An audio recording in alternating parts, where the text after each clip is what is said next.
Magandang araw! Ang ibabahagi ko ngayong araw ay ang akdang Ang Mga Tasa ni Prof. Mula sa Life That Matters. Magbasa, makinig, matuto at magsaya. Ako si Binibining Menya. Handa na ba kayo? Tara na, umpisa na nating isa-isahin at pirapirasuhin ang mga detalyeng nakapaloob dito. Katulad ng binanggit ko kanina, ang ibabahagi ko ngayong araw ay ang akdang Ang Mga Tasa ni Prof. Isang grupo ng dating magkakaklase ang nagsama-sama upang bisitahin ang kanilang dating propesor. Lahat sila ay pawang mga profesional na at magagandang naging hanap buhay. Hindi nagtagal, ang masaya nilang kwentuhan ay nauwi sa mga reklamo at stress nila sa trabaho at buhay. Habang nakikinig sa usapan ng kanyang dating mga estudyante, pansamantalang nagpaalam ang propesor upang pumunta sa kusina at magtimpla ng kape. Kinuha niya ang iba't ibang klase ng tasa sa kanyang estante. May gawa sa porselana, may gawa sa papel, may mahal, may mura, may makulay ang disenyo at mayroon ding simple lang.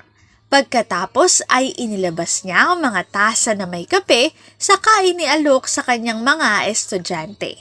Nang ang bawat isa ay may hinihigop ng masarap at mainit na kape, saka nagsalita ang propesor.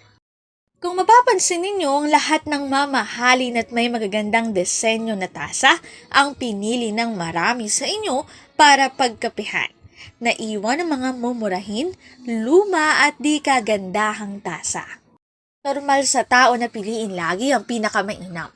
Ngunit alam nyo ba na kadalasan ay dito nagsisimula ang mga problema at stress sa buhay na ating nararanasan?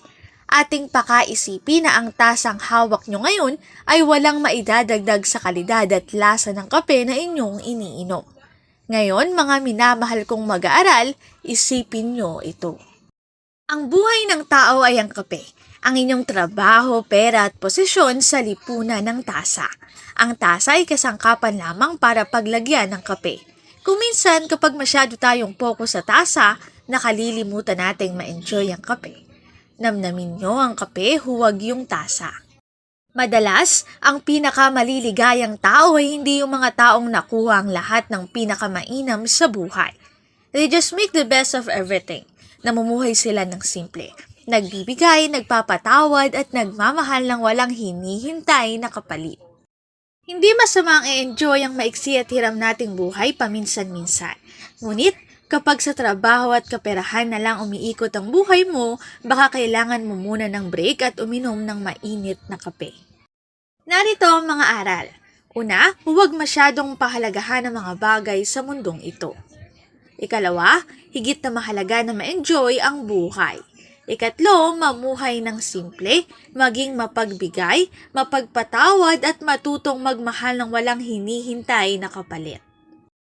Narito ang aking sanggunian ng mga impormasyong nakatala sa bawat slides. Kung interesado kayo na magbasa pa, maaari niyong bisitahin ang website na ito. Liham mula sa Life That Matters.